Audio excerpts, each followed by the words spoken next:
عليه وسلم وشر الأمور محدثاتها وكل محدثة بدعة وكل بدعة ضلالة وكل ضلالة في النار.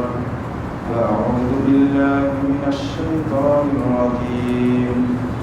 ومن يشاقق الرسول من بعد ما تبين له الهدى ويتبع غير سبيل المؤمنين نوله ما تولى ونصله جهنم وساءت مصيرا.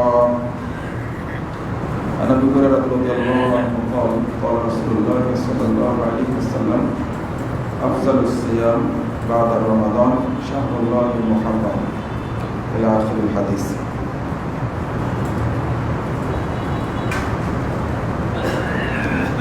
যাবতীয় হামদ সানা মহান রব্বুল আলামিনের জন্য দরুদ ও তাসলিম বর্ষিত বিশেষ নবী আহমদ মুস্তাফা মুহাম্মদ মুস্তাফা সাল্লাল্লাহু আলাইহি ওয়াসাল্লাম। সম্মানিত মুসল্লিবৃন্দ, আজকে 10ই মুহররম।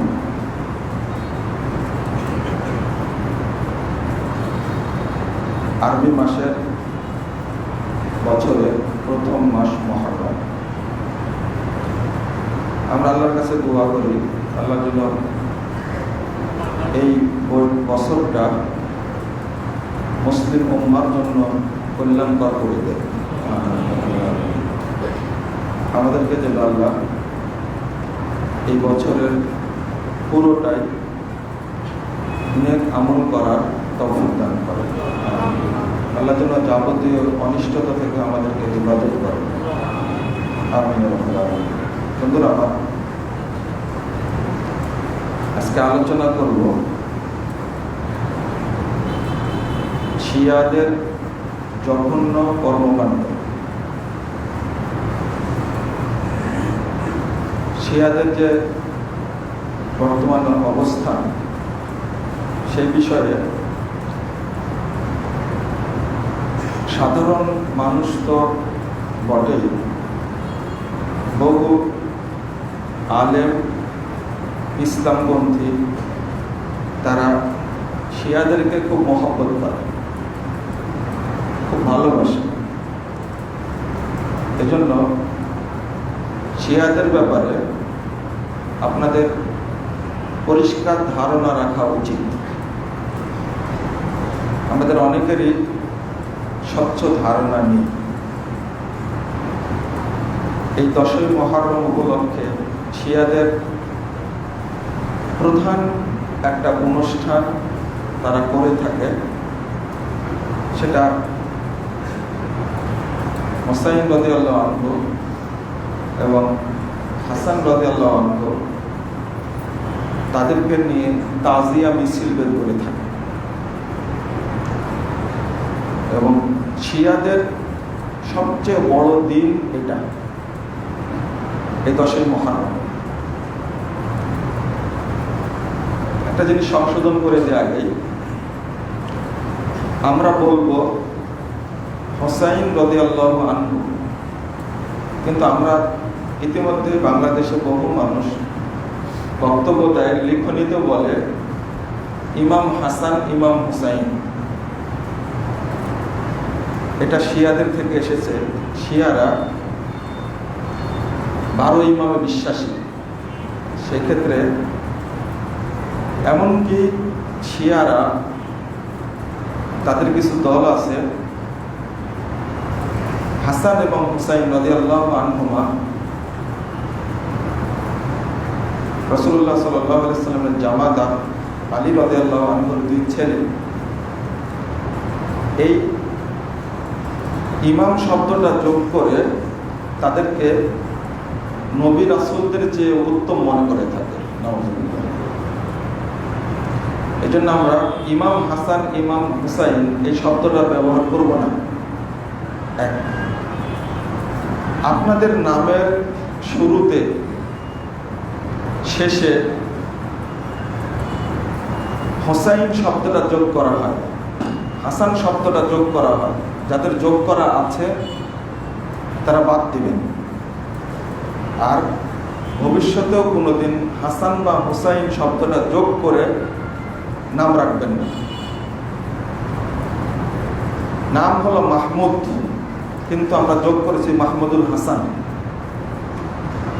নাম হলো খালেদ, কিন্তু এর সাথে যোগ করেছে হোসাইন খালেদ বা খালেদ হোসাইন।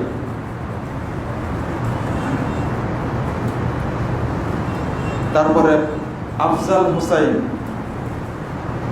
কিন্তু ওমর, আবু বকর, তারপরে মুসআব, আব্দুর রহমান বিন আওফ, আবু হুরায়রা, বহু সাহাবী আছে আমাদের পরিচিত। বিশেষ করে আব্দুল্লাহ নামটা খুবই প্রসিদ্ধ সাহাবীদের মধ্যে, কিন্তু আমরা আব্দুল্লাহ শব্দটা যোগ করি না। সাহাবীদের মধ্যে ছিল আব্দুল্লাহ ইবনু আব্দুল্লাহ, এইভাবে নাম বলতো। আব্দুল্লাহর ছেলে আব্দুল্লাহ, বাপের নাম আব্দুল্লাহ, বেটার নাম আব্দুল্লাহ, দাদার নাম আব্দুল্লাহ। এত প্রসিদ্ধি ছিল নামটা, খুব প্রসিদ্ধ ছিল আব্দুল্লাহ। সাহাবীদের নামে প্রসিদ্ধ 4 সাহাবী আবাদিলা বলা হয় তাদেরকে। আব্দুল্লাহ ইবনে আব্বাস, আব্দুল্লাহ ইবনে ওমর, আব্দুল্লাহ ইবনে মাসউদ, আব্দুল্লাহ ইবনে জুবাইর। এই প্রসিদ্ধ 4 জন সাহাবী আবাদিলা নামে পরিচিত। এর পরবর্তী মুহাদ্দিসগণ এরকম আব্দুল্লাহ দ্বারা পরিচিত ছিল। তা আমরা আল্লাহর কাছে শ্রেষ্ঠ 2টি নাম আব্দুল্লাহ এবং আব্দুর রহমান, এই অনুযায়ী যদি নামগুলো রাখতাম, আব্দুল্লাহ আহমদ, আব্দুল্লাহ মোহাম্মদ, আব্দুল্লাহ নাসের, আব্দুল্লাহ ফারেস, এই নামগুলো বেশি। যেমন তাবেঈদের মধ্যে ছিল, তাবেদের মধ্যে ছিল, তারপরে মুহাদ্দিস উলামায়ে মধ্যে এই নামগুলো এইভাবে পরিচিত খুব বেশি। কিন্তু আমাদের দেশে পরিচিত হয়েছে সব হুসাইন আর হাসান দিয়ে। কানিজ ফাতেমা, নামটা কানিজ, কানিজ মানে দাস, ফাতেমার দাস। আবার গোলাম মোস্তফা, গোলাম রহমান, মোহাম্মদের দাস কেউ আছে?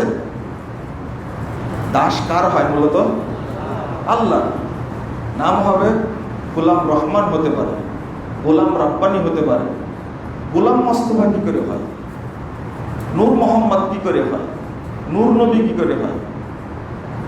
এইগুলো ইসলামের নামে অপসংস্কৃতি, শিয়াদের নামগুলো যোগ হয়েছে। হযরত আলী, মোহাম্মদ আলী, খেয়াল করেছেন আপনারা? নাম হলো মোহাম্মদ, রেখেছে কি মোহাম্মদ আলী, মানে আলী, হাসান, হুসাইন, ফাতেমা। এবং নামের শুরুতে কি মোহাম্মদ মুজাফফর, মোহাম্মদ আলম, মোহাম্মদ জার্জিস, মোহাম্মদ আব্দুল্লাহ, সবগুলো চালু হয়েছে। তাহলে কয়টা আসলো নাম? মোট 5টা। মুহাম্মদ সাল্লাল্লাহু আলাইহি সাল্লাম, আলী রাদিয়াল্লাহু আনহু, হাসান হোসেন রাদিয়াল্লাহু আনহা, ফাতেমা রাদিয়াল্লাহু আনহা। কয়টা হলো? 5টা। এই 5টা নামই কেবল প্রসিদ্ধি অর্জন করেছে, বাকি নামগুলো আসেনি কেন? মূল কারণ হলো শিয়াদের ভক্তি কেবলমাত্র এই 5 জনের উপরে। বাকি সব সাহাবীদেরকে তারা কাফের মনে করে। এই আকীদার কারণে উপমহাদেশ কেন্দ্রিক, উপমহাদেশে পরবর্তীতে 1206 খ্রিস্টাব্দে, আবার ইতিহাসের দিকে গেলে এমনি দেরি হয়ে গেছে, ওই দিকে গেলে আরো দেরি হবে। ইখতিয়ার উদ্দিন মোহাম্মদ বিন বখতিয়ার খিলজি, এ হলো তুর্কি শিয়া দাস ছিল। তার মাধ্যমে উপমহাদেশে এই শিয়া অপসংস্কৃতির বিকাশ ঘটে, যেটাকে আমরা মুসলিম শাসন ব্যবস্থা বলি। আসলে সেটা মুসলিম শাসন ব্যবস্থা না, ওটা ছিল শিয়াদের প্রভাবিত শাসন ব্যবস্থা। ওইটা যদি এখন প্রভাব বিস্তার করে আবারও, তাহলে ইসলামের নিশানা পর্যন্ত পাওয়া যাবে না। পাশাপাশি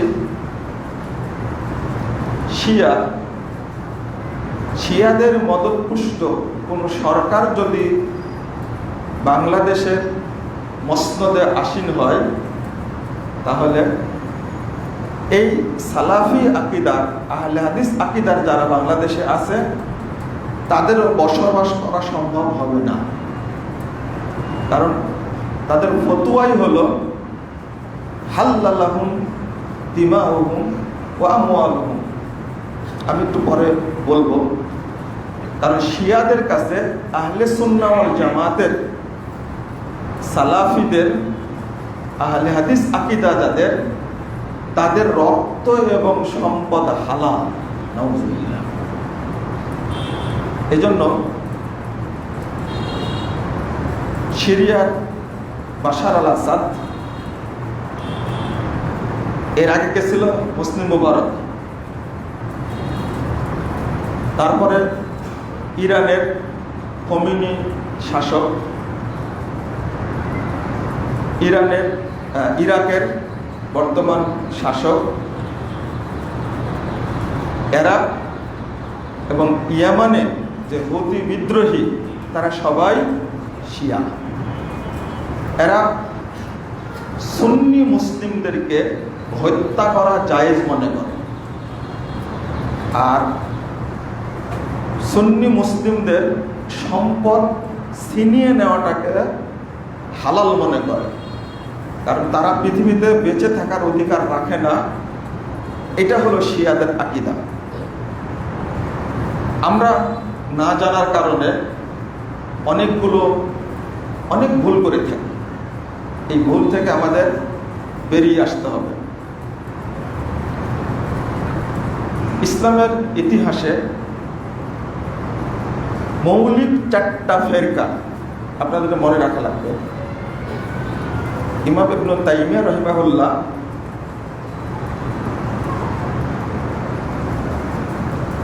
চার নম্বর খণ্ডের 421 পৃষ্ঠায় ফতোয়া ইবনে তাইমিয়া আলোচনা করতে গিয়ে বলছেন,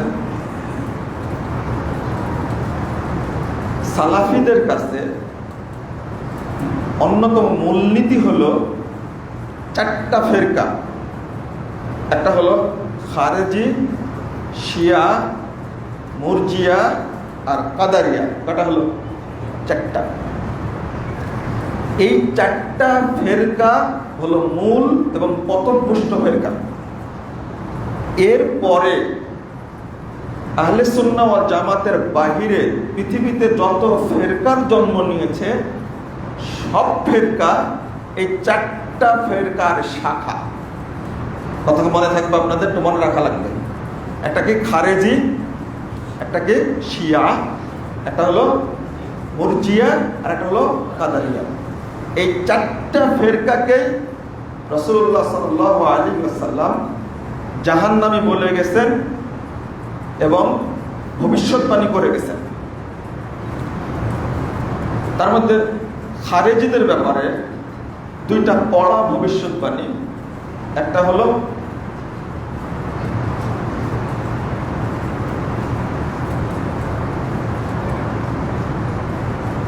উক্তুলহুম হাইসু ওয়াজাদতুমুহুম, এটা 5017 নম্বর হাদিস, 1705 নম্বর হাদিস সহিহ মুসলিম এসেছে। আল্লাহ রাসূল বলেছেন, তোমরা যেখানেই পাবে তাদেরকে সেখানে হত্যা করো। ওয়াইন ওয়াজাদতুহুম, আর আমি মুহাম্মদ যদি তাদেরকে পাই, লাআকতুলান্নাহুম কাতলা আদ, তাহলে আমি আদ জাতিকে যেভাবে আল্লাহ ধ্বংস করেছেন, ঠিক আমি তাদেরকে পেলে তাদেরকে অনুরূপ সমূলে ধ্বংস করে দেব। এটা সহিহ বুখারীতে হাদিসটা এসেছে। আরেকটা বলেছেন 90 নম্বর হাদিস, ইবনে মাজার মধ্যে এসেছেন, রাসূল সাল্লাল্লাহু আলাইহি ওয়াসাল্লাম বলেছেন আল খাওয়ারিজ কিলাবুম মিনান নার, খারেজিরা জাহান্নামের কুকুর হবে। এখানে ব্যাখ্যা দিয়েছেন মানে এই কুকুর বলার কারণটা কি। এরা যে কোনো ব্যক্তিকে কাফের বলে ফতোয়া দেয়, ওদের কাজই হলো তাকফির করা, অমুক কাফের, অমুক কাফের, অমুক কাফের। যেমন প্রচলিত যে জঙ্গি তৎপরতা, এদের ভাষাই হলো মানুষকে কাফের ঘোষণা করা, কাফের ঘোষণা করে তাকে হত্যা করা বৈধ মনে করা। কুকুরের সাথে তুলনা করার কারণ হলো কুকুর কামড় দেয়, কে পাগল, কে ভালো, কে মাস্টার্স পাস, কে মূর্খ, কুকুর কিন্তু বুঝে না, ও পেলে কামড় দেয়। যদি কুকুর বুঝতো যে এটা ভদ্র মানুষ তাহলে কামড়াতো না। এই জন্য আল খাওয়ারিজ কিলাবুম মিনান নার, ইবনে মাজার হাদিস। তো খারেজিরা জাহান্নামের কুকুর। এবার শিয়াদের সম্পর্কে আসুন। রাসূলুল্লাহ সাল্লাল্লাহু আলাইহি ওয়াসাল্লাম বলেছেন, এটা সহিহ বুখারীতে এসেছে যে আল ফিতনাতু হা হুনা। আল্লাহ রাসূল খুতবা দেওয়ার সময় তিনি পূর্ব দিকে ইশারা করে বলছিলেন ওয়া ইয়াউমু ইলা মাসকানি আয়েশা, অর্থাৎ আয়েশা রাদিয়াল্লাহু আনহার ঘরের দিকে ইঙ্গিত করে বলছিলেন এই দিক থেকে ফিতনা আসবে।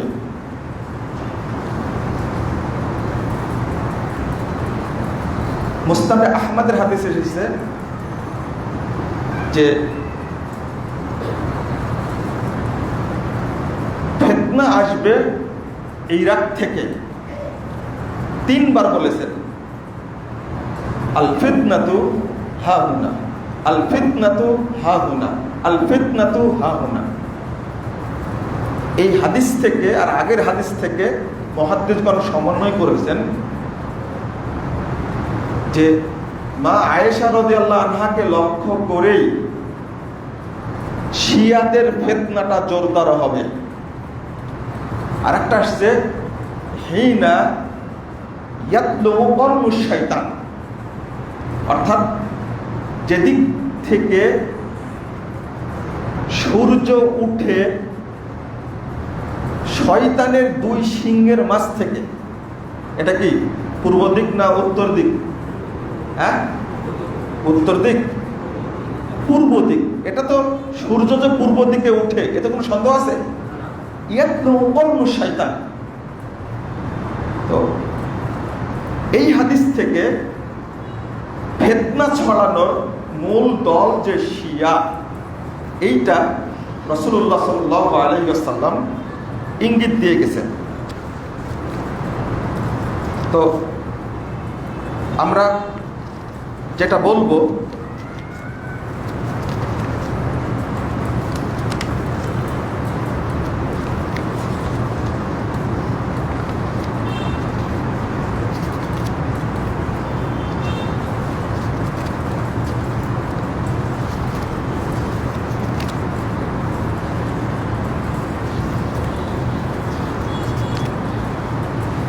আর একটা হলো 2টা দল, বাকি থাকলো কয়টা? 2টা। একটা হলো কি মুরজিয়া আর কাদারিয়া। রাসূল সাল্লাল্লাহু আলাইহি ওয়াসাল্লাম বলেছেন যে লা ইয়ারদানা আলাইয়াল হাউযা ওয়ালা ইয়াদখুলানিল জান্নাহ আল মুরজিয়া ওয়াল কাদারিয়া। এটা তাবরানী আওসাতের হাদিস, 4241 নম্বর হাদিস। রাসূল সাল্লাল্লাহু আলাইহি ওয়াসাল্লাম বলেছেন মুরজিয়ারা এবং কাদারিয়ারা, কাদারি এবং মুরজিয়া এই 2টা দল আমার কাছে লাইয়াদানা আলাইয়াল হাউযা, অর্থাৎ হাউজ কাউসারের কাছে পৌঁছতে পারবে না, ওয়ালা ইয়াদখুলানিল জান্নাহ, এবং তারা জান্নাতেও প্রবেশ করতে পারবে না। তাহলে এই 4টি দল সম্পর্কে আমাদের স্পষ্ট ধারণা আসলো যে এই 4টি দল পথভ্রষ্ট এবং তারা জান্নাতে যাবে না, পরিষ্কার হলো। এই 4টি দল থেকেই সমস্ত শাখা এবং উপশাখা বের হয়েছে। শিয়াদের ভাগ রয়েছে প্রায় শুধু আব্দুল করিম শাহরাস্তানি তিনি উল্লেখ করেছেন প্রায় 23টা দলের কথা। 23টাকে ভাগ করতে গিয়ে তিনি বানাইছেন প্রায় 71টা 69টা দলের কথা উল্লেখ করেছেন। তারপর থেকে তো বের হতে আছে। খারেজিরা বহু ভাগে বিভক্ত, বর্তমান পৃথিবীতে আপনারা দেখছেন। মুরজিয়া, বাংলাদেশের অধিকাংশ ইসলামপন্থী মুরজিয়া। আলোচনা করলেই বুঝবেন, হয় মুরজিয়া, না হলে রাফেজি, না হলে মুতাজিলা, না হলে মাতরুদি। যারা হাদিসের অনুবাদ করে, মাতরুদি অনুবাদ করে। অনেকে আছে মুআত্তিলা, লা হাওলা ওয়ালা কুওয়াতা ইল্লা বিল্লাহ। আমরা আপনাদের বোঝানোর জন্য একটা বই দিয়েছি আপনাদের সামনে, ইসলাম বনাম ফেরকাবন্দি। এই বইটির মধ্যে আমরা প্রত্যেক ফেরকার আকীদা উল্লেখ করেছি। খারেজি কারা, শিয়া কারা, জাবরিয়া কারা, জাহমিয়া কারা, মুতাজিলা কারা, মুরজিয়া কারা, রাফেজি কারা, ইসমাইলিয়া কারা, মুসাইরিয়া কারা, মুজাসসিমা কারা, মুসাব্বিহা কারা। তারপরে এই যে যতগুলো ফেরকা, পরবর্তীতে ফেরকা যেগুলো বের হলো, চিস্তিয়া ফেরকা, মুজাদ্দিদা ফেরকা, নকশাবন্দিয়া, তারপরে কাদেরিয়া, সোহরাওয়ার্দিয়া। এরপরে যতগুলো মতবাদ তৈরি হয়েছে, বাংলাদেশে কিছু আছে, এই যে কি বলে চন্দ্রপুরী, চরমুনাই, আটরশি, ফুরফুরা, কুতুববাগি, দেওয়ানবাগি, মাঝভান্ডারি, কাদিয়ানি, বাহাই। আপনাদের কাছে বললে কঠিন মনে হবে, আলোচনা হয় না তো এগুলো। এটা আলোচনা করতে গেলে এদের আকীদাগুলো সম্পর্কে অল্প একটু জানতে পারবেন, কিন্তু একটা বক্তব্যে তো 556 পৃষ্ঠার একটা বই বোঝানো যায় না। সমস্যা তো হচ্ছে ওই জায়গায়। এবং এই যে তাবলিগ জামাতের যে আকীদা, যদি কোনো শিক্ষিত মানুষ তাদের আকীদা সম্পর্কে যদি জানতে পারে, তা সেই দিনই তওবা করবে সে। এত খারাপ আকীদা, এটা হলো সুফিবাদী আকীদা। যাকে আমাকে মনে করে দেন, সুফিবাদ সম্পর্কে পরে আলোচনা করবেন ইনশাআল্লাহ। তাদের শিয়াদের মৌলিক একটা কথা বলি, নাম্বার 1 সবচেয়ে জঘন্য এবং খারাপ আকীদা যেটা, যার থেকে আপনাদেরকে আমাদেরকে ভয় করতে হবে, সেটা হলো, প্রথম কথা হলো, বর্তমানের শিয়াদেরকে যদি কেউ মুসলিম মনে করে, তাদেরকে সমর্থন করে, তাহলে তারা মুসলিম না, তারাও কাফের। এক বাক্যে সোজা কথা। শিয়ারা যেহেতু কাফের, তারা মুসলিম না, সুতরাং আমরা বিশ্বাস করব শিয়ারা অমুসলিম, শিয়ারা কি কাফের, সোজা ভাষায়। কারণ বর্তমান যুগের সব শিয়া হলো রাফেজি আকীদায় বিশ্বাসী। এটা আমার কথা না, একটু পরে আমি বলবো সবগুলো ইনশাআল্লাহ। তো আপনাদের এই বিশ্বাসটা রাখতে হবে। এবং সবচেয়ে ভয়ানক যদি এমন হয়, যদি তাদেরকে আপনি কাফের মনে না করেন, তাদেরকে আপনি অমুসলিম না মনে করেন, তাহলে আপনিও কি বলেন, কি কাফের। এটা হলো আকীদা। আকীদার ক্ষেত্রে কোনো ছাড় নাই। মাসআলার ক্ষেত্রে আপনাকে ছাড় দিতে পারি, তা আকীদার ক্ষেত্রে, আকীদার মাসআলার ক্ষেত্রে পৃথিবীর কারোর সাথে সম্পর্ক নেই, কারোর সাথে না, সে যেই হোক না কেন, যত বড় পণ্ডিত হোক না কেন। এটা মনে রাখবেন। কারণ আল্লাহ রাব্বুল আলামিন, রাসূলুল্লাহ সাল্লাল্লাহু আলাইহি ওয়াসাল্লাম, সাহাবায়ে কেরাম, তাবেঈন এজমকে আকীদার উপরে প্রতিষ্ঠিত রেখেছিলেন। এবং তাদের মানহাজে যারা অনুসরণ করে থাকে, তারা আকীদাকে ধারণ করে পৃথিবীতে বেঁচে আছে, ইনশাআল্লাহ কিয়ামত পর্যন্ত থাকবে ইনশাআল্লাহ। এটা হলো পরিষ্কার কথা, এখানে কোনো রকমের ছাড় নেই। দ্বিতীয় কথা, কেন কাফের হওয়ার কারণ হলো, 1 নম্বরটা বলি, শিয়াদের একটা দল বিশ্বাস করে জিবরিল আমিন মুনাফিকি করে ওহিটা নিয়ে গেছে মুহাম্মাদের উপরে, নিয়ে আসার দরকার ছিল আলীর উপরে। নাউযুবিল্লাহ, আস্তাগফিরুল্লাহ, আস্তাগফিরুল্লাহ। আলী মাসুম, মোহাম্মদ মাসুম না। সৌদি আরবের স্থায়ী ফতোয়া বোর্ড ৮৫৬৪ নম্বর ফতোয়ায় তারা বলছেন, আশিয়া ফিরাকুন কাসীরা, শিয়াদের অনেকগুলো ভাগ রয়েছে। ওমান ক্বালা মিনহুম আন্না আলিয়ান রাদিয়াল্লাহু আনহু ফি মারতাবাতিন নবুওয়াহ ওয়া আন্না জিবরিল আলাইহিস সালাতু ওয়াস সালাম ক্বালা ফানাযালা আলা সাইয়্যিদিনা মুহাম্মাদিন সাল্লাল্লাহু আলাইহি ওয়াসাল্লাম ফাহুয়া কাফির। তাদের বক্তব্য, তাদের একটা দল মনে করে আলী রাদিয়াল্লাহু আনহু তিনি হলেন নবীর মর্তবার মানুষ, ও আন্না জিবরিল, আর জিবরিল কি করেছে? ভুল করেছে, করে নাযালা আলা মুহাম্মাদিন সাল্লাল্লাহু আলাইহি ওয়াসাল্লাম, ভুল করে মুহাম্মাদের উপরে ওহী নাযিল করেছে। নাউযুবিল্লাহ। ফানাযালা আলা মুহাম্মাদিন সাল্লাল্লাহু আলাইহি ওয়াসাল্লাম ফাহুয়া কাফির। যে ব্যক্তি এই ধারণা পোষণ করে সে কি? কাফির। এটা সৌদি আরবের স্থায়ী ফতোয়া বলে স্পষ্ট ফতোয়া। এক নম্বর। দুই নম্বর এটা। তিন নম্বর হলো যে মুহাম্মদ সাল্লাল্লাহু আলাইহি ওয়াসাল্লামের পরে খলিফা হওয়ার কথা ছিল আলী রাদিয়াল্লাহু আনহু, এটা শিয়াদের বিশ্বাস। কিন্তু আয়েশার কূটনীতির কারণে, নাউযুবিল্লাহ, মুহাম্মদ সাল্লাল্লাহু আলাইহি ওয়াসাল্লামের পরে আয়েশার কূটনীতির কারণে আলী খলিফা হতে পারেননি, খলিফা করা হয়েছে তার বাপ আবু বকর রাদিয়াল্লাহু আনহুকে। এই অপবাদটা বলেন তো কত মারাত্মক অপরাধ, কত খারাপ অপরাধ। অথচ আয়েশা রাদিয়াল্লাহু আনহা তিনি কতবার নিষেধ করছিলেন যে না, আমার আব্বা ইমামতি করতে পারবে না। তিনি জানতেন আল্লাহ রাসূলের উপস্থিতিতে কেউ যদি ইমামতি করে খেলাফতের দায়িত্বভার তার উপরে আসবে, এই জন্য বারবার নিষেধ করছিলেন। আল্লাহ রাসূল ধমক দিয়ে বললেন, সহিহ বুখারীর লম্বা হাদিস, তুমি আমার সাথে কি শুরু করেছো? এরপরে ওমর রাদিয়াল্লাহু আনহু ইমামতি শুরু করলেন। রাসূল সাল্লাল্লাহু আলাইহি ওয়াসাল্লাম বেড়ার ফাঁক দিয়ে মাথা বের করে বললেন যে না, ইমামতি করবে আবু বকর, ওমর করবে না। তাহলে আপনি চিন্তা করুন, যেখানে মা আয়েশা রাদিয়াল্লাহু আনহা বিরোধী ছিলেন, আবু বকর রাদিয়াল্লাহু আনহু খলিফা হোক এর বিরোধী ছিলেন, আর তাকেই বানাইছে কূটনীতি। নাউযুবিল্লাহ, আস্তাগফিরুল্লাহ, আস্তাগফিরুল্লাহ। নাম্বার 4, মা আয়েশা রাদিয়াল্লাহু আনহা, তার সম্পর্কে শিয়াদের বক্তব্য হলো তিনি ছিলেন জেনাকারিনী মহিলা।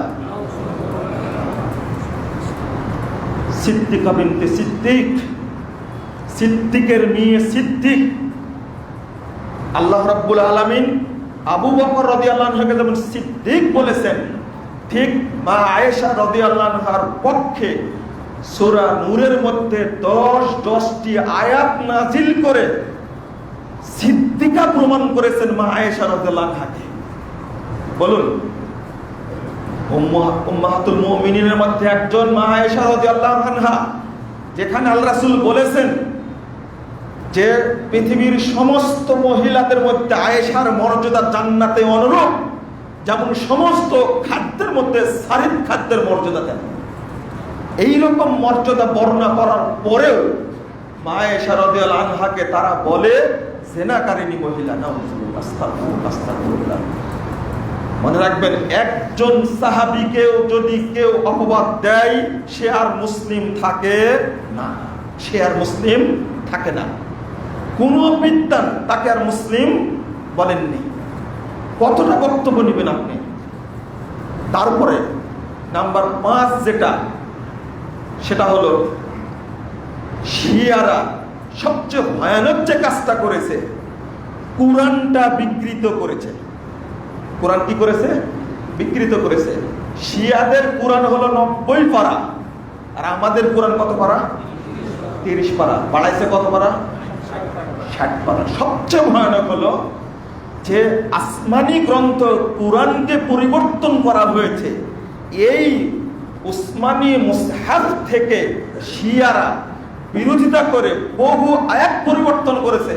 তার মধ্যে মা আয়েশা রাদিয়াল্লাহু আনহা সম্পর্কে যে 10টি আয়াত নাযিল হয়েছে, শিয়াই বদমাশগুলি এই 10টি আয়াত কোরআন থেকে তুলে দিয়েছে।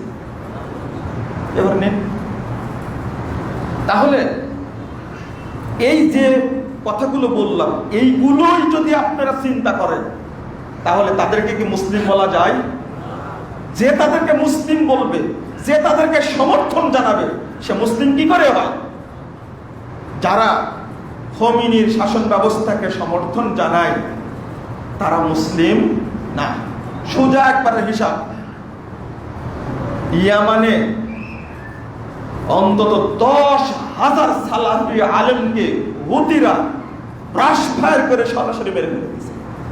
বাশার আল আসাদ সিরিয়া যে অবস্থা সৃষ্টি হয়েছে, আলহামদুলিল্লাহ, আল্লাহ যেন ওখানে সালাফি বিদ্রোহীদেরকে আল্লাহ যেন বিজয় দান করে, দোয়া করবেন। আল্লাহ যেন এই বাশার আল আসাদকে যেন আল্লাহ যেন উৎখাত করেন খুব তাড়াতাড়ি। আল্লাহ যেন ইয়ামানের হুতি বিদ্রোহীদেরকে আল্লাহ যেন ধ্বংস করে, আমিন রাব্বুল আলামিন।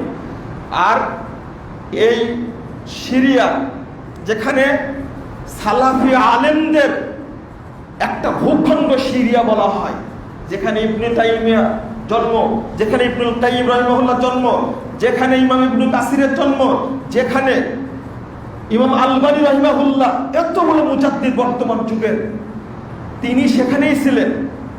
এবং ইবনে তাইমিয়াকে যে জেলখানে আটকে রাখা হয়েছিল, দ্বিতীয়বারে আলবানী রাহিমাহুল্লাহকে ওই জেলখানায় আটকে রাখা হয়েছিল।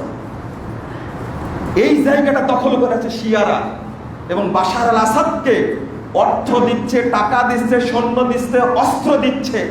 এই ইরানি শিয়ারা খোমেনি কর্তৃক সব মদত দেওয়া হচ্ছে তাদেরকে। এক আশ্চর্যজনক বিষয়, কল্পনা করা যাবে না। আর এই কাতারের অধিকাংশ লোক হলো শিয়া, তাদেরকে মদত দিচ্ছে ইরান। আর আষ্টে পৃষ্ঠে এই যে লেবাননের হেজবুল্লাহ গ্রুপটা, শিয়া গ্রুপ, তারা প্রচেষ্টা চালাচ্ছে কিভাবে যত শিয়া আছে সবগুলো সমর্থন দিচ্ছে ইরান এবং তুরস্ক, এরদোগান। এইটা আমরা কিছুই বুঝি না। আমাদের আশঙ্কা যে তারা প্রচেষ্টা চালাচ্ছে যে কোনো বললে হারামাইনকে দখল করে হারামাইনে শিয়া রাজত্ব তারা কায়েম করবে। নাউজুবিল্লাহ, আল্লাহ যেন হারামাইনকে হেফাজত করে, আমিন। আল্লাহ যেন হারামাইনের উপর রহমত নাজিল করেন। যারা শিয়া বিদ্রোহী, হারামাইনের বিরোধী, আহলে সুন্নাহ ওয়াল জামাতের বিরোধী, সালাফি বিরোধী, আল্লাহ যেন তাদেরকে ধ্বংস করে। যারা সাহাবীদের উপরে বদদুয়া দেয়, কখনো তাদের পক্ষে আমরা কথা বলতে পারি না। একটু সাবধানে আমাদের পা ফেলতে হবে। বন্ধুরা আমার, আগে যে হাদিসটা বলছিলাম, ওই নাহবে মাসকানে আয়েশা, এই হাদিসটা মুসনাদ আহমদ 6302 নম্বর হাদিস। মুসনাদ আহমদ আর একটা হাদিস এসেছে সহিহ বুখারীর মধ্যে, আল্লাহ রাসূল বলছেন ইউশিরু বিয়াদিহি ইয়া উম্মুল ইরাক, ইরাকের দিকে আল্লাহ রাসূল নিজে ইশারা করছেন। এটা ইবনু উমার থেকে হাদিসটি বর্ণিত। তিনি বলছেন হা ইন্নাল ফিতনাতা হা হুনা, হা ইন্নাল ফিতনাতা হা হুনা থালাসা মাররাত মিন হাইসু ইয়াতলু করনু শাইতান, যেটা বললাম এটা সহিহ বুখারী হাদিস 3753 নম্বর হাদিস। এটার থেকে স্পষ্ট হাদিসের নাম্বারগুলো আপনাদের বলে দিলাম যেন বিভ্রান্তির সৃষ্টি না হয়।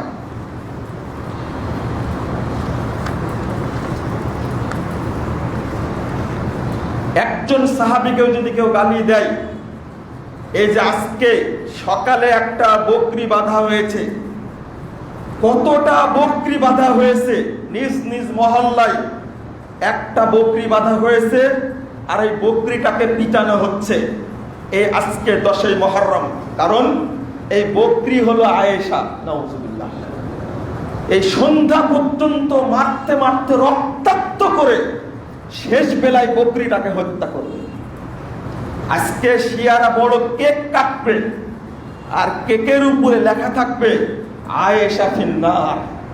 তারা আনন্দের সাথে কেক কেটে উদযাপন করবে যে আয়েশা হলো জাহান্নামী, আয়েশা ফিন্নার, নাউজুবিল্লাহ। বলুন, মা আয়েশা সিদ্দিকা রাদিয়াল্লাহু আনহা, তার মতো একজন মুমিনদের মাথার উপরে এই সমস্ত নোংরা অভিযোগ যদি দেয়, কোন মুমিন হৃদয়ে আঘাত নেপে ঠিক থাকতে পারবে? যাদের মধ্যে সামান্য ঈমান আছে, পশ্চিম কালেও তারা শিয়াদেরকে কখনো সাপোর্ট দিতে পারে না। তারা জান্নাতে যাবে কি করে? যারা শিয়াদেরকে সাপোর্ট দেয় তারা জান্নাতে যাবে কি করে? যারা বলে ইন্না আবু বকর ওয়া উমর হুমা ফিরআউন ওয়া হামান, লা হাওলা ওয়ালা কুওয়াতা ইল্লা বিল্লাহ। আবু বকর আর উমরকে তুলনা করেছে ফিরআউন আর হামানের সাথে। আস্তাগফিরুল্লাহ, আস্তাগফিরুল্লাহ। হাক্কুল ইয়াকিন 515 পৃষ্ঠা খোলেন শিয়াদের বই। আমি ওখান থেকে নকল করেছিলাম অনেকগুলো কথা। আপনাদের কোনটা বলবো, কয়টা বলবো, তবে কিছু বক্তব্য উল্লেখ করার দরকার, একটু আপনারা শুনুন, আমি খুতবা শেষ করে দেব ইনশাআল্লাহ। ইমাম আহমদ বিন হাম্বল রাহিমাহুল্লাহকে জিজ্ঞেস করা হলো, সাআলতু আবি, তার ছেলে আব্দুল্লাহ বলে, আমি আর আব্বাকে জিজ্ঞেস করলাম, আন রাজুলিন শাতামা রাজুলান মিন আসহাবিন নবী সাল্লাল্লাহু আলাইহি ওয়াসাল্লাম, ওই ব্যক্তি সম্পর্কে যে ব্যক্তি সাহাবীদের কাউকে গালি দেয় তার সম্পর্কে আপনি কি বলবেন? আহমদ বিন হাম্বলকে জিজ্ঞেস করছে তার ছেলে আব্দুল্লাহ। তখন ইমাম আহমদ বিন হাম্বল বলছেন, ফাকালা মা আরাহু আলাল ইসলাম, ইমাম আহমদ বলেছেন, আমি তাকে মুসলিম মনে করি না।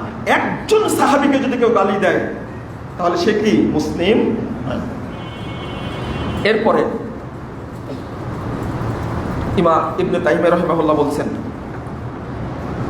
খুব দুঃখজনক কথা, 28 নম্বর খণ্ডে 478 পৃষ্ঠা, 28 নম্বর খণ্ডের, আর রাফিজাতু কাফফারাত আবা বকর ওয়া উমর ওয়া উসমান ওয়া আম্মাতাল মুহাজিরিন ওয়াল আনসার ওয়াল্লাযীনা ইত্তাবাউহুম বিইহসান আল্লাযীনা রাদিয়াল্লাহু আনহুম ওয়া রাদু আনহু।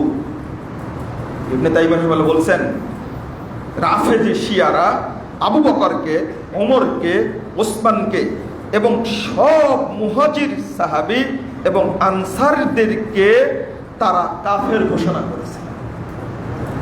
সব সাহাবী বললাম না, ওয়াল্লাযীনা ইত্তাবাউহুম বিইহসান আল্লাযীনা রাদিয়াল্লাহু আনহুম ওয়া রাদু আনহু, শুধু সাহাবীদেরকে না বরং তাবেঈদেরকে এবং তাবে সবাইকে তারা কাফের ঘোষণা করেছে। লা হাওলা ওয়ালা কুওয়াতা ইল্লা বিল্লাহ, নাউযুবিল্লাহ, আস্তাগফিরুল্লাহ। ওয়া কাফফারু জামাহিরা উম্মতি মুহাম্মাদিন সাল্লাল্লাহু আলাইহি ওয়াসাল্লাম মিনাল মুতাআদ্দিমিন ওয়াল মুতাআখিরিন, বরং উম্মতে মুহাম্মাদির যারা সাহাবী তাবেঈদের অনুসরণ করে তাদের পূর্বে এবং পরের যত মুসলিম তাদের সবাইকে তারা কাফের মনে করে। লা হাওলা ওয়ালা কুওয়াতা ইল্লা বিল্লাহ। এটা ইবনে তাইমিয়া রাহিমাহুল্লাহ 788 মারা সেই সময়ের কথা বলছি।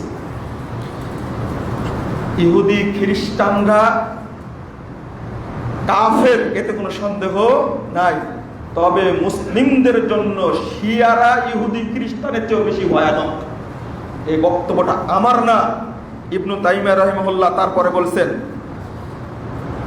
কুফরুহুম আগলাদু মিনাল কুফরিল ইয়াহুদি ওয়ান নাসারা, মনে রেখো, কুফরুহুম আগলাদু মিন কুফরিল ইয়াহুদি ওয়ান নাসারা, রাফেজি শিয়াদের কুফরি ইহুদি খ্রিস্টানদের চেয়েও বেশি মারাত্মক, বেশি ভয়ানক।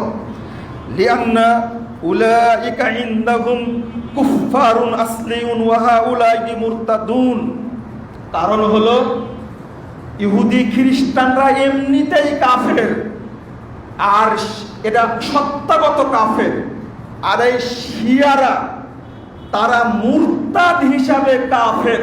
এই জন্য কাফেরদের চেয়ে শিয়া কাফেররা বেশি কি ভয়ঙ্কর, জঘন্য।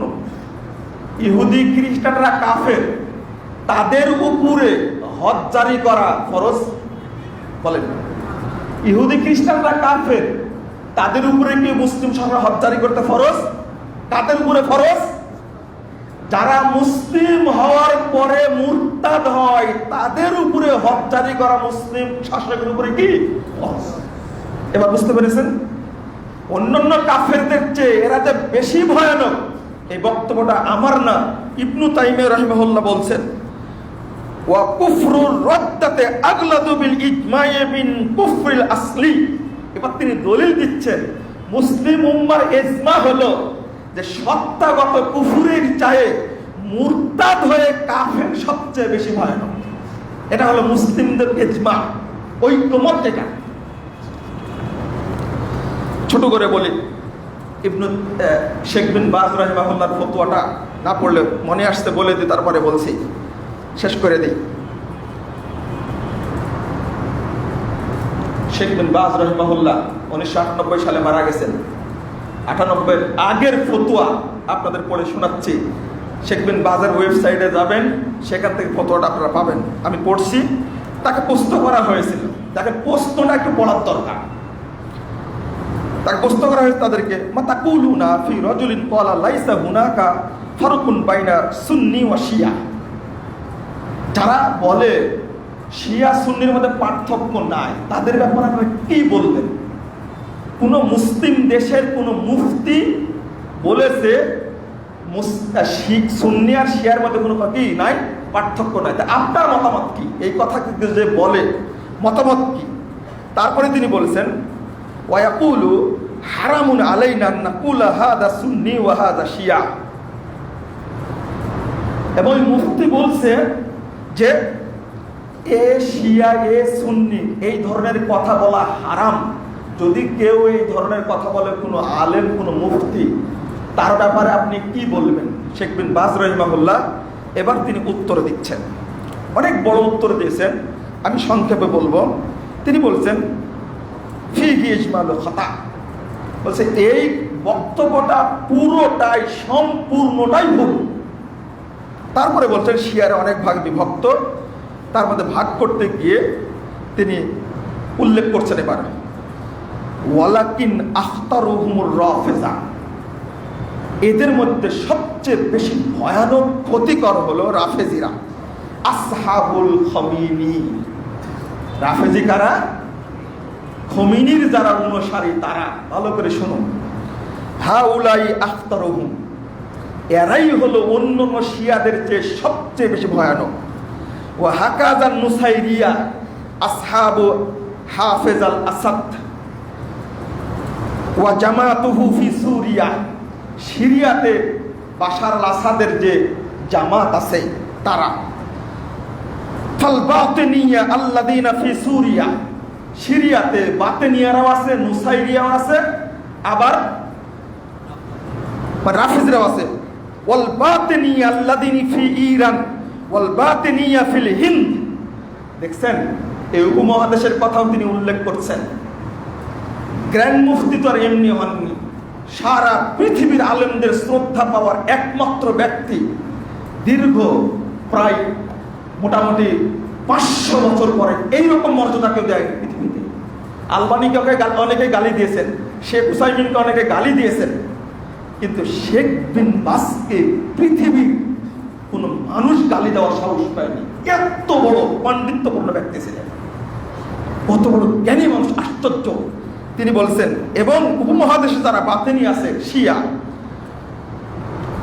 ওহুমুল ইসমাইলিয়া, তারা হলো ইসমাইলি শিয়া। তাহলে কত আগে কতগুলো নাম বললাম না? ইসমাইলিয়া, নুসাইরিয়া, বাতেনিয়া। হাদিহি তাওয়াফুল সালাসুহুম আশাদ্দুহুম, এই খমিনির অনুসারী বাতেনিয়া, নুসাইরিয়া এবং ইসমাইলিয়া, তারা শিয়াদের মধ্যে সবচেয়ে আশাদ্দুহুম, আহলে সুন্নাহ ওয়াল জামাতের উপর সবচেয়ে কঠোর, ওয়া আখতারুহুম, সবচেয়ে ক্ষতিকর, ওয়াহুম কাফারাতুন, তারা সবাই কি কাফের। হাউলাই কাফারাতুন, আবার বলছে তারা সব পুষ্টি হলো কাফের। বিআন্নাহুম ওয়ালিয়াযু বিল্লাহ ইউদাম্মিরুনা শাররা লিল মুসলিমিন ওয়া ইয়ারাউনাল মুসলিমিন আখতারাহুম। তিনি বলছেন কারণ হলো আল্লাহর কাছে আমরা পরিত্রাণ চাচ্ছি, কারণ মুসলিমদের অনিশ্চিত করার জন্য, ধ্বংস করার জন্য তারা গোপনে ষড়যন্ত্র চালায়। ওয়া ইয়ারাউনাল মুসলিমিনা আলাইহিম মিনাল কাফারাতে, কারণ তাদের বিশ্বাস ইহুদি খ্রিস্টানদের চাইতে সুন্নি মুসলিমরা বেশি ভয়ানক। বলুন নাউজুবিল্লাহ। তাদের কাছে আকীদা হলো ইহুদি খ্রিস্টানদের মারার চেয়ে মারতে হবে কাকে আগে? সুন্নিদেরকে মারতে হবে। খুব তো নাকে কান্দের আপনারা। এই যে আরাকানের মুসলিম ভাইদেরকে মেরে যে শেষ করে দিল, ইরান তো একটা বোমা মারতে পারলো না ওখানে। কেন মারেনি? ইরান এক মুঠ খাদ্য পাঠাতে পারেছিল না আরাকানের মুসলিম ভাইদেরকে? কি জন্য পারেনি? ইরান 2-4 লাখ বাংলাদেশের মতো আরাকানিকে আশ্রয় দিতে পেরেছিল না? একজনকে আশ্রয় দিয়েছে? আপনাদের ইতিহাস জানা আছে?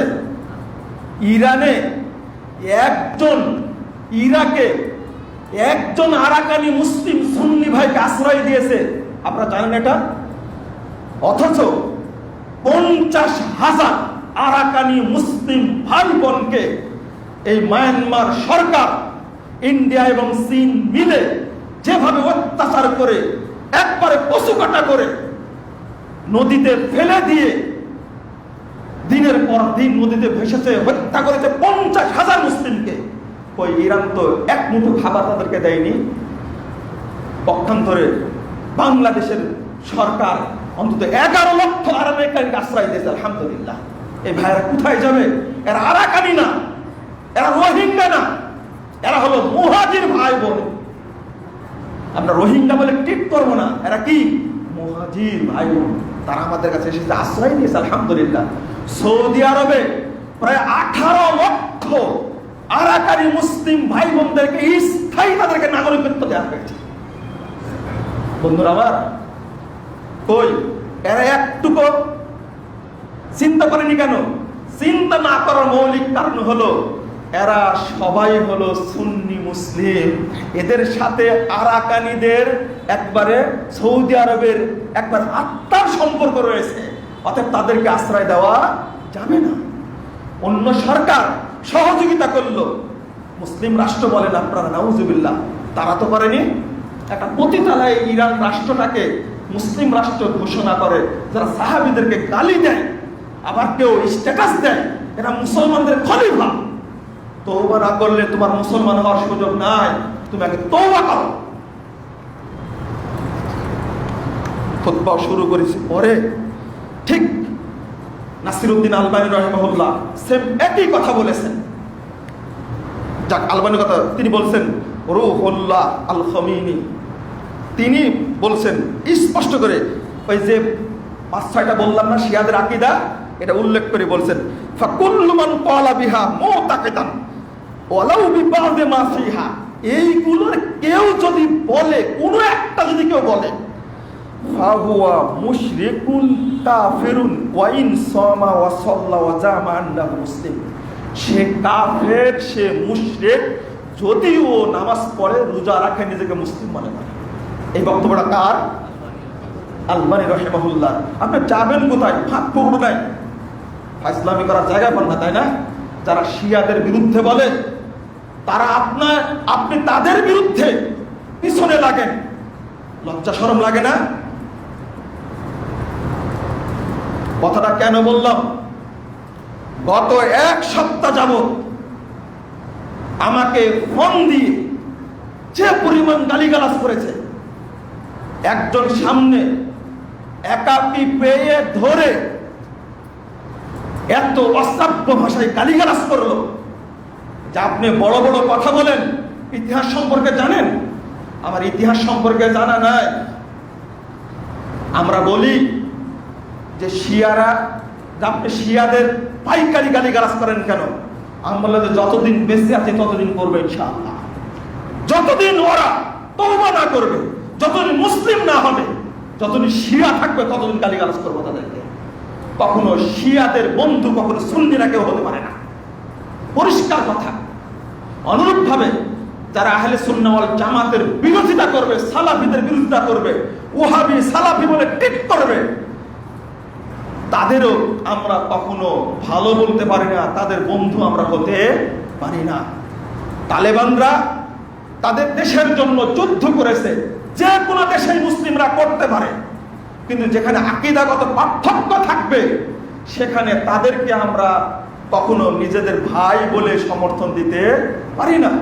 হ্যাঁ, তালেবান না, আরো কেউ যদি, ফিলিস্তিনের ফাতারা যদি মুসলিম শাসন কায়েম করে, ইহুদিদের বের করে দেয়, আমরা তাদের বিরুদ্ধে বদদোয়া করছি প্রতিনিয়ত যে ফিলিস্তিন স্বাধীন একটা রাষ্ট্র হোক, এখান থেকে মধ্যপ্রাচ্য থেকে আমেরিকা ব্রিটেনের তৈরি করা বিস্ফোরা ইসরায়েলকে আল্লাহ ধ্বংস করবে, এই দোয়া করি আমরা। কত দোয়া করেছি ইসরায়েলের বিরুদ্ধে, এখনো দোয়া করছি। তারা স্বাধীনতা অর্জন করুক, তারা শান্তিপূর্ণভাবে থাক, আমাদের আপত্তি নাই তাতে, কিন্তু তারা যেন সালাফিদের বিরুদ্ধে কখনো কথা না বলে। তারা যেন ওহাবি বলে, সালাফি বলে, আহলে হাদিস বলে, আফগানিস্তানে যারা আহলে হাদিস আছে, সালাফি আছে, তাদেরকে যেন কোণঠাসা না করে।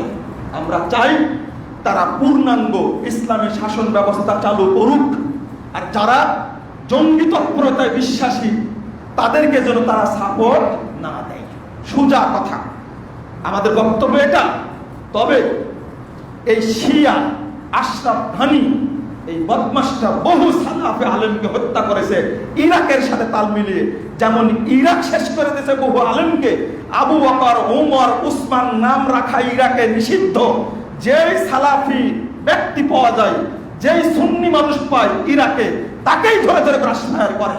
সুতরাং আমরা চাই যে ইরাক থেকেও যেন, এই আফগানিস্তানের মতো ইরাকেও যেন এই শিয়া শাসন ব্যবস্থা না থাকে, আল্লাহ যেন তাদেরকে ধ্বংস করে দেয়।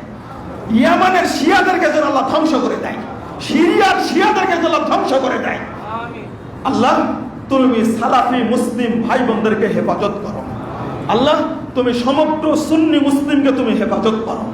আল্লাহ তুমি মুসলিমদের উপরে রহমত নাজিল করো। যারা মুসলিমদের বিরোধী, আল্লাহ তুমি তাদেরকে ধ্বংস করো। আল্লাহ, যে ইহুদি খ্রিস্টান কাফের মুশরিক বিধর্মীরা আজকে ইহুদি খ্রিস্টান বিধর্মী হয়ে তারা যেভাবে মুসলিমদের উপরে অত্যাচার করছে, আল্লাহ তুমি ইহুদি খ্রিস্টানদেরকে ধ্বংস করো। আল্লাহ তাদের উপর তুমি গজব নাজিল করো। আল্লাহ তুমি তাদের ছেলে সন্তানকে তুমি একবার তাদেরকে নির্বংশ করে দাও। আমিন ইয়া রাব্বুল আলামিন। বন্ধুরা আমার, আমি আপনাদের প্রতি অনুরোধ করব, সঠিক জিনিসটা বোঝার জন্য পড়াশোনা করুন। আমি যে বইটির কথা বললাম, ইসলাম বনাম ফেরকাবন্দি, ভ্রান্তির বড়তলে একামতের দিন, এইগুলো নিয়ে একটু পড়াশোনা করুন, একটু বোঝার চেষ্টা করুন। আসলে আমরাই শুধু চিৎকার করবে এমনটা না, আপনাদেরও কিছু শিক্ষিত মানুষ যদি এগুলো বুঝেন, তাহলে আমাদের জন্য সহজ হয়। আল্লাহ রাব্বুল আলামিন যেন এই বাংলাদেশের মাটিটাকে নির্ভেজাল তাওহীদের মাটি হিসাবে কবুল করে নেন। আমিন। আল্লাহ যেন এই দেশের শিরক বিদআতপন্থী মুসলিমদেরকে হেদায়েত দান করেন। আল্লাহ যেন এই দেশের প্রত্যেকটা মুসলিমের মধ্যে তাওহীদের আলো জ্বালিয়ে দেন। যারা কুরআন সুন্নাহর বিরুদ্ধে কথা বলে, যারা ইসলামের বিরুদ্ধে কথা বলে, এবং যারা যে সমস্ত আলেম ওলামা শিরক বিদআতের পক্ষে কথা বলে, আল্লাহ তুমি তাদেরকে হেদায়েত দান করো।